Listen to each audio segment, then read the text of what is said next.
Hello दोस्तों, जय हिंद। स्वागत है आप सभी का आज के इस वीडियो में। आज के इस वीडियो में हम लोग त्रिभुज यानी ट्रायंगल के बारे में पढ़ने वाले हैं। तो ट्रायंगल में आप लोगों को पता होगा कि भाई ट्रायंगल जो होता है वो तीन भुजाओं से घिरी हुई बंद आकृति होती है, जिसके तीनों अंतःकोणों का योग 180 अंश होता है। ये तो हो गया आपका नॉर्मल सा थोड़ा सा पॉइंट, ठीक है, जो कि आपको पता होगा या फिर पता होना चाहिए।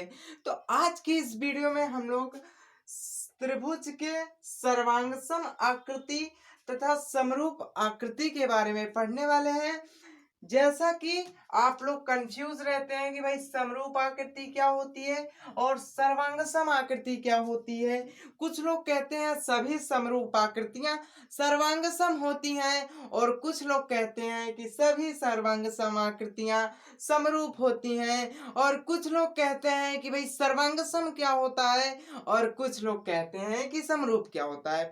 तो सारे सवालों का उत्तर देने के लिए आज के इस वीडियो में मैं आपके सामने प्रस्तुत हुआ हूं। तो देखिए, अगर हम बात कर लें कि भाई सर्वांगसम क्या होता है और समरूप क्या होता है, तो थोड़ा सा मैं आपको एक डिफिनेशन नहीं, थोड़ा सा हिंट देने की कोशिश करूंगा, जिसके जरिए आप पता लगा सकते हैं कि वह भाई सर्वांगसम है या फिर वह समरूप है।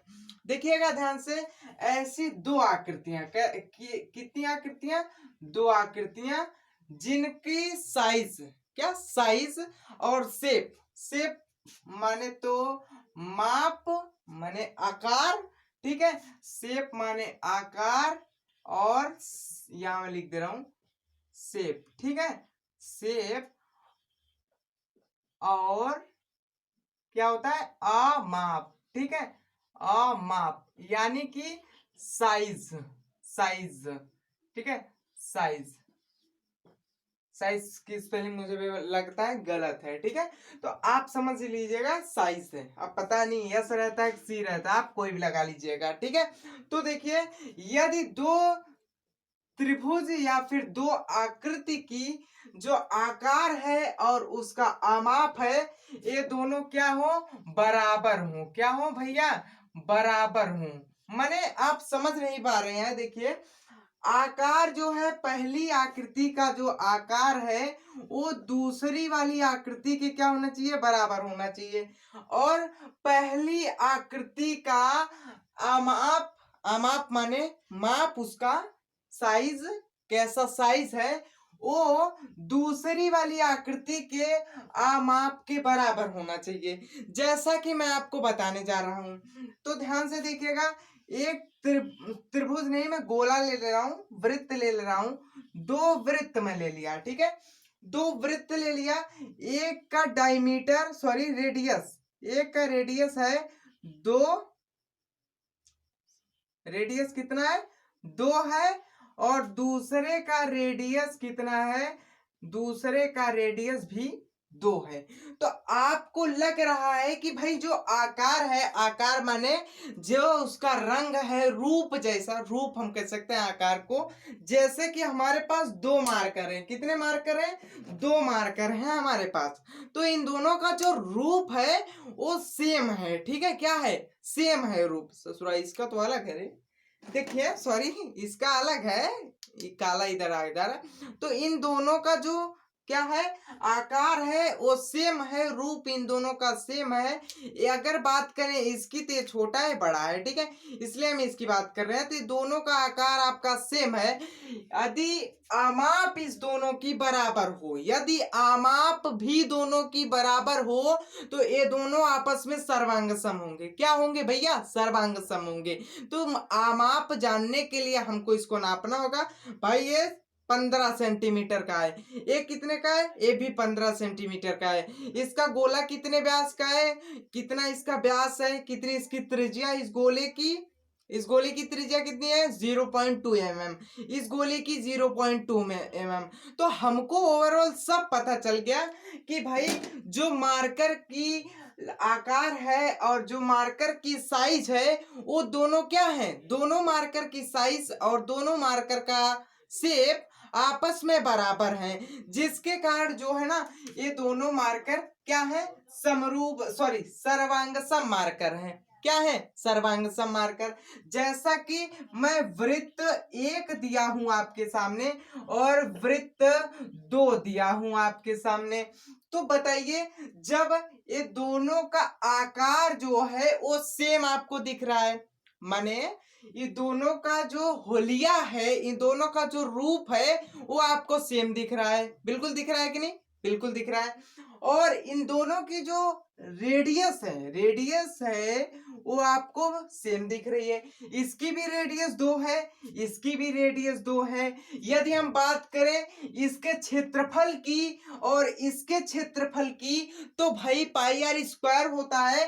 तो भैया ये जो आर का मान हमारे पास दिया है, ये जब दोनों का बराबर है तो दोनों का क्षेत्रफल भी बराबर होगा, जिसके कारण दोनों आकृतियां क्या हैं, तो भैया ये दोनों आकृतियां आपस में क्या है, सर्वांग सम है। क्या है, सर्वांग सम है। ठीक है, सर्वांग सम है।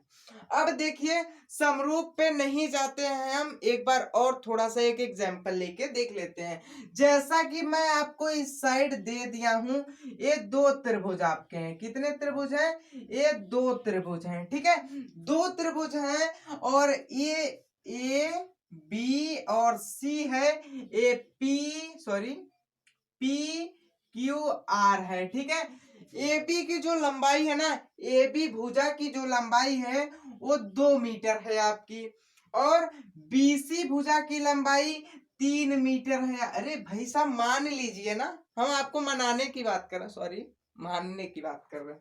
ठीक है, और सी ए या फिर एसी की जो लंबाई है वो आपकी 4 मीटर है। ठीक है, अब हम क्या कर सकते हैं, इसको इसमें दर्शा दे रहे हैं, तभी तो आप बता सकते हैं कि भाई दोनों सर्वांगसम है या फिर नहीं है। तो ध्यान से देखिएगा, पी क्यू की जो लंबाई हो वो 2 मीटर है, और क्यू आर की जो लंबाई है 3 मीटर है, और पी आर की लंबाई जो है वो 4 मीटर है। ठीक है, 4 हम इस प्रकार से भी बना देते हैं, इस प्रकार से भी बना देते हैं, आप समझने की कोशिश कीजिएगा। तो देखिए जब हमको पता चल गया कि भाई आकार तो दोनों का बराबर दिख रहा है, माने आकार तो दोनों का क्या दिख रहा है, थोड़ा सा खोचा निकल गया है, खोचा माने समझ रहे हैं, नुकीला। तो देखिए दोनों का आकार तो हमें समान दिख रहा है भाई, तो हम क्या कैसे बता सकते हैं कि ये सर्वांग सम है, हमको इसकी माप भी जानना होगा, इसका साइज भी जानना होगा। तो साइज जानने के लिए हमको भुजा भी जाननी होगी। तो हमको पता है कि जो ये संगत भुजा होती है ना, ये आपस में यदि बराबर हो तो यह जो है सर्वांगसम हो जाता है। तो ध्यान से देखिए ए बी जो संगत है पी क्यू के, ठीक है, यहाँ नहीं पी क्यू रहेगा, यहाँ क्यू। ठीक है, तो पी क्यू के ए बी 2 सेंटीमीटर है और पी क्यू भी कितना है, 2 सेंटीमीटर है। कितना है, 2 सेंटीमीटर है। उसके बाद बी सी और क्यू आर ये दोनों आपके 3 सेंटीमीटर है। उसके बाद A B 4 centimetre, P Q 4 centimetre. यानी कि हमको लग रहा है कि ए बी जो है वो पी क्यू के बराबर है, BC जो है वो QR के बराबर है, AC जो है वो PR के बराबर है। तो यानी कि जब लग ही रहा है तो ये दोनों त्रिभुज क्या हैं, आपस में सर्वांग सम है। क्या है भैया, सर्वांग सम है। ठीक है, सर्वांग सम त्रिभुज हो जाएंगे। समझ में आ गया कि नहीं, समझ में आ गया। ठीक है, एक और एग्जाम्पल ले लेते हैं हम। एक आपका इस साइड दिख रहा है, ठीक है, क्या है, त्रिभुज है, और एक आपका एक गोला दिख रहा है। इसका रेडियस 2 है, इस सब का जो है 2-2 मीटर क्या है, भुजा है 2-2 मीटर की। ठीक है, तो बताइए दोनों जो है आपस में सर्वांगसम है कि नहीं। आप कहेंगे भाई सर्वांगसम है, मगर कैसे सर्वांगसम है भैया, आप सिर्फ यही देखें, इसमें भी 2 मीटर है, सब में भी 2 मीटर है, मारे मार सर्वांगसम कुछ होगा तो देखा जाएगा। अरे तो भैया हम अभी बताएं क्या है, तो ध्यान से देखिए, आकार पहले देखना है ना कि माप देखना है। आकार देखिए आप, ये तो भैया त्रिभुजाकार है, ये गोला है, तो भैया हमको पहले में पता चल गया ना कि ये जो है ना ये सर्वांगसम क्या है, सर्वांगसम सर्वांगसम नहीं है। ठीक है, कैसा है? सर्वांगसम नहीं है। तो अब इतना तो बात हो गई आपके सर्वांगसम की। किसकी? सर्वांगसम की। अब हम लोग बढ़ जाते हैं समरूप पे। सीधा इसी का ही भाई होता है आपका समरूप, मगर थोड़ा सा आपको समरूप में डिफरेंस नजर आएगा। कैसे आएगा उसको देख लेते हैं। तो ध्यान से देखिएगा, समरूप जो होता है, इसकी मैं एक पॉइंट लिख दे रहा हूं। इसमें जो दो त्रिभुज या दो आकृति होती है, दो आकृति होती है, उसका आकार क्या? आकार, आकार क्या होना चाहिए? आकार आपस में बराबर होना चाहिए। क्या होना चाहिए भैया? आपस में बराबर होना चाहिए। और अमाप की बात कर ले तो अमाप की बात अगर हम करते हैं तो अमाप आवश्यक नहीं है कि बराबर होना चाहिए। बराबर हो तो भी ठीक है, बराबर हो तो भी ठीक है, बराबर नहीं हो तो भी ठीक है। ठीक है, माने कि इसमें जो है सिर्फ और सिर्फ खेल जो है वो आपके आकार का है। किसका है? तो भैया वो आपके आकार का है खेल। इसमें खेल का माने समझ रहे हैं कि इसमें यदि कोई चीज डिपेंड होती है तो वो आपके आकार के ऊपर ही डिपेंड होती है। जैसा कि वहां चमक रहा है तो मैं यहां लिख दे रहा हूं, जब दो आकृतियां आपस में आकार के रूप में क्या हो? आकार दोनों आकृतियों का क्या हो? बराबर हो। ठीक है, बराबर हो। और आकार के बाद आता है हमारा अमाप। ठीक है, अमाप क्या हो? बराबर हो या फिर ना हो। इसका मतलब बराबर हो या फिर ना हो, इससे हमें नहीं फर्क पड़ने वाला है। सिर्फ और सिर्फ हमको फर्क पड़ता है इस आकार से कि भाई आकार बराबर होना चाहिए, आकार एकदम समरूप दिखना चाहिए। मतलब उसका जो ढांचा है, उसका चलन स्वभाव है, वो सेम होना चाहिए। जैसे हमारा और आपका, यदि आप लड़का होंगे तो हमारे और आप में बहुत ज्यादा का डिफरेंस नहीं है, हम दोनों समरूप है। ठीक है, यदि आप लड़के होंगे तो भाई समरूप तो है बट थोड़ा बहुत तो डिफरेंट होगा करेगा। तो ध्यान से देखिएगा, दो दो आकृति का जब आकार बराबर हो तथा आमाप बराबर हो या ना हो तो वो आपका समरूप होता है। जैसे कि मैं आपको बता दे रहा हूं, ये जो समरूप होता है ना, इसमें दो पॉइंट और जुड़ते हैं। उन दो पॉइंटों को मैं लिख दे रहा हूं। दो पॉइंट क्या जुड़ते हैं? इन क्या त्रिभुज की बात की जाए, त्रिभुज ही समरूप होते हैं। ठीक है, और जो वृत्त होते हैं वो आपस में समरूप होवे करते हैं। जैसे एक वृत्त यहाँ बना दिया, एक वृत्त यहाँ। कभी देखे हो कि भैया ऐसा वृत्त बनाए? ले, ये वृत्त है, ये वृत्त है कि चतुर्भुज है? चतुर्भुज है भैया। तो जब वृत्त की बात की जाए, वृत्त आपस में समरूप होवे करते हैं, तो उसमें कोई मतलब सोचने की बात नहीं है। तो आप क्या करेंगे, इसमें त्रिभुज की बात कर लेते हैं। त्रिभुज या चतुर्भुज, पंचभुज, इन सब में समरूपता दिखाने के लिए हमको दो नियम चाहिए। क्या नियम है? पहला कि इनके जो कोण हैं, क्या है? संगत कोण। क्या है भैया? संगत कोण। संगत कोण क्या होना चाहिए? बराबर होना चाहिए। संगत कोण इनके क्या होना चाहिए? बराबर होना चाहिए। और संगत भुजा क्या होना चाहिए? संगत भुजा। संगत भुजा का अनुपात, अनुपात माने रेशियो, इसका क्या होता है? रेशियो। रेशियो क्या होना चाहिए? बराबर होना चाहिए। हमको पता है आपको समझ में नहीं आया, बट हाँ अभी बता रहे हैं कैसे समझेंगे आप। तो संगत कोण का मतलब होता है कि जो कोण इस साइड दिख रहा है, ए वाला कोण इसके संगत है, ए वाला कोण इसके संगत है, ए वाला कोण इसके संगत है। माने कोण बराबर होना चाहिए। और साथ में एक और चीज आपको एक्स्ट्रा दे दिया है कि भैया इसमें संगत भुजा भी बराबर होनी चाहिए, या फिर संगत भुजाओं का अनुपात भी बराबर होना चाहिए। अनुपात माने रेशियो, रेशियो भी बराबर होना चाहिए। अब इसको मैं आपके सामने एक्सप्लेन कर रहा हूं। तो अगर हम बात कर लें कि भाई त्रिभुज जो ये गोला होता है, यानी जो वृत्त होता है, ये दोनों क्या है? आपस में समरूप है या फिर नहीं है? तो हम कह सकते हैं कि यह दोनों आपस में क्या है, समरूप है। हमको सिर्फ एक चीज से मतलब है, वो है आकार। यदि आकार ससुरा दोनों का सेम दिखा तो हम तुरंत कह देंगे कि वो समरूप है। यदि नहीं दिखा तो हम कह के नहीं समरूप है। और इसमें भी दो कंडीशन आती हैं आपके त्रिभुज और चतुर्भुज के लिए। त्रिभुज में क्या होता है कि जो संगत कोण होते हैं आपस में बराबर होते हैं। अब इसमें कौन सा कोण बनेगा आपका है? इधर हमने रेडियस बना दिया, बताइए यह कौन सा कोण बनेगा? 360। आप कहेंगे 360 ठीक है, 360 बनता है। ठीक है, तो ध्यान से देखिएगा, त्रिभुज की बात हम कर रहे हैं ना कि गोला की, यानी वृत्त की। वृत्त जो होता है हमेशा समरूप आकृति ही होती है। कभी देखे हैं ऐसा वृत्त? नहीं ना देखे हैं। क्यों? क्योंकि भैया सारी आकृतियां जो होती हैं वृत्त की वो समरूप होती हैं। ठीक है, तो उससे हमें झंझट नहीं है। हमको सिर्फ और सिर्फ जो झंझट पालना है, सॉरी आप जो पाले हैं झंझट, वो है त्रिभुज। त्रिभुज त्रिभुज त्रिभुज त्रिभुज माने त्रिभुज समरूप कैसे होंगे? तो आपको मैं बताया कि संगत कोण यदि बराबर हो और संगत भुजाओं का अनुपात बराबर हो। अब हम थोड़ा सा देख लेते हैं। तो देखिए, एक त्रिभुज मैं यहाँ ले लिया, एक त्रिभुज मैं यहाँ यही यही लूंगा ना, कि एक तो वहां लूंगा, एक तो आपके कॉपी पे। ध्यान से देखिएगा, इसका नाम ए बी सी है, इसका नाम पी क्यू आर है। समझ में आ गया कि नहीं? समझ गए? बिल्कुल। अरे भाई अभी तो नाम ही लिखे हैं, अभी कहाँ समझेंगे आप?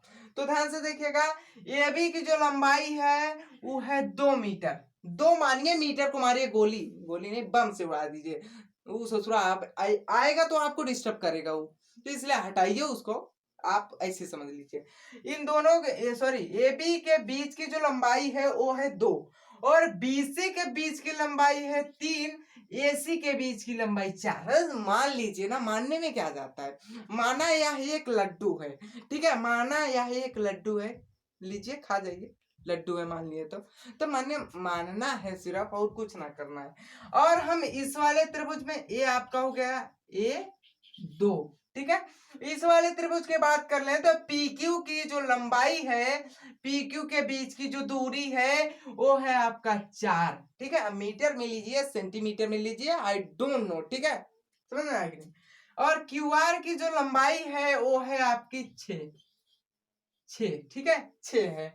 और पी आर की लंबाई आपके पास 8 है। कितनी है? 8 है। तो बताइए, सॉरी बताएंगे अभी कहाँ, ये कोण जो है इस 60 डिग्री है, इस सब कोण कितना है? 60 डिग्री है। ये कोण कितना है? 60 डिग्री। ठीक है, कोण कितना है? 60 डिग्री। हाँ, ये हम दो पाई कहाँ खींचे हैं, समझ में आया कि नहीं? नहीं समझ में आया, अभी हम बता रहे कहीं खींचे। देखिए, जो 1 पाई है ना वो 1 पाई वाले कोण के बराबर है, और जो 2 पाई है वो 2 पाई वाले कोण के बराबर है, और जो 3 पाई है ये 3 पाई वाले कोण के बराबर है। अब समझ में आ गया कि नहीं? बिल्कुल समझ में आया, बस एक तो सिंबल देखा है, जैसे हम सिंबल दिखा दे रहे हैं। ये दो है, ये क्या है? ये दो है, मगर ये दो है नहीं, ये दो का सिंबल है। समझ में आया कि नहीं? अब देखिए, इधर इधर मत देखिए, ये तो ससुरा दूर है, ये है। तो देखिए, अब हमको क्या करना है, पहले कोण देखना है, क्योंकि भैया कोण पहले बराबर करना है। अब कोण अगर बराबर है, यहाँ आपको मैं बता दिया कोण बराबर है, तो अब क्या करनी है? संगत भुजा बराबर करनी है, संगत भुजा का अनुपात बराबर करना है। तो देखिएगा, संगत भुजा का मतलब A B P Q, B C Q R, A C P R. ठीक है, प्यार नहीं पी आर। ठीक है, तो ए बी जो है वो 2 है, ए बी कितना है? 2 है, बटा कर दीजिए। आप करना है करिए, ना करना है तो मत करिए। हालांकि करेंगे तो आपके लिए अच्छा होगा, ना करेंगे तो गड़बड़ होगा। तो ध्यान से देखिए, ए बी जो है वो पी क्यू के बराबर हम कह सकते हैं, मगर है नहीं ऐसा हमको पता है। ए बी जो है उसके बट्टा पी क्यू करेंगे, क्योंकि ये दोनों संगत हैं। ए बी कितना है? 2 है, और पी क्यू कितना है आपका? 4 है। ठीक है, आगे देखिए, बीसी कितना है? 3 है, बटा क्यू आर कितना है? 6 है। ठीक है, क्यू आर 6 है। उसके बाद पी सॉरी ए सी कितना है आपका? 4 है, और पी आर कितना है आपका 8 है। इन दोनों का जब हम रेशियो निकालेंगे तीनों का आपस में ना, तो 1:2 आएगा, यानी कि 1/2 आएगा। इन सब का रेशियो आपस में बराबर है और कोण भी बराबर है, इसीलिए ये क्या हो जाएंगे आपस में समरूप त्रिभुज हो जाएंगे। क्लियर हो गया कि नहीं? बिल्कुल क्लियर हो गया। और इसी प्रकार से आपको भी करना है। कैसे पहले करेंगे? पहले आप देखेंगे कि भाई इसमें कोण बराबर है या फिर नहीं। जैसे कि मैं दो आकृतियां दे रहा हूं, इस कोण का मान 60 है, इस कोण का मान 80 है और इस वाले कोण का मान 40 है। मान लीजिए ना, हमको पता है 180 नहीं होगा इन दोनों, इन सबको जोड़ने पर 8 8 से 14 हो जा रहा है यार, एकदम खतरनाक। देखिए अब हम दूसरा त्रिभुज एक ठो बनाए हैं। देखिए ये दोनों आकार तो आपका सेम है, ठीक है, आकार क्या है? सेम है, इसलिए बराबर होगा, सॉरी समरूप होगा। माने समरूप में भी ससुरा दोनों और कंडीशन दे दिया है, अगर वो कंडीशन फॉलो हो जा रहा है तो समरूप होगा, नहीं तो नहीं होगा। ये वैसे तो हमको देखने में ही समरूप लग रहा है, मगर दो कंडीशन और दिया है दोनों, इसको जब फॉलो कर लेंगे आप तब जाके आप बता सकते हैं कि भाई ये क्या है, सर्वांग है या फिर समरूप है या फिर नहीं। तो ध्यान से देखिएगा, इसका मान है 100 अंश, इसका मान 120 अंश, 120, अरे यार तो बहुत ज्यादा हो जा रहा है। इसका मान 30 अंश, ठीक है, और इसका मान 50 अंश। अब बताइए दोनों आपस में, सॉरी यहाँ 2 है, 4 है, 6 है, यहाँ 4, यहाँ 8, यहाँ 12। बताइए दोनों आपस में समरूप हैं या फिर नहीं? आप कहेंगे भैया कोण पहले देख, कोण आपस में आकार तो बराबर है, आकार कैसा है? सेम है, इसका जो शेप है सेम है, मगर उसमें जो है ना दो जो और पॉइंट दिया है, कोण देख पहले, कोण इसका बराबर है कि नहीं? आप कहेंगे कोण देख ले, कोण एक को नहीं बराबर है। अब देख थोड़ा तो संगत भुजा इसके अनुपात में बराबर है का? तो संगत भुजा तो बराबर है, माने ये कोण ससुरा गड़बड़ा दिया, इसका मतलब है समरूप समरूप नहीं है। समझ में आया कि नहीं? अब बिल्कुल समझ में आ गया होगा। और हाँ, अब समझ में आ गया है तो वीडियो को लाइक कर दीजिए, और चैनल को सब्सक्राइब करना चाहते हैं तो चैनल को सब्सक्राइब कर दीजिए, ताकि ऐसे ही कंसेप्ट पर वीडियो मैं आपके लिए लेके आता रहूं। मिलता है अगले वीडियो में, तब तक के लिए जय हिंद, टेक केयर।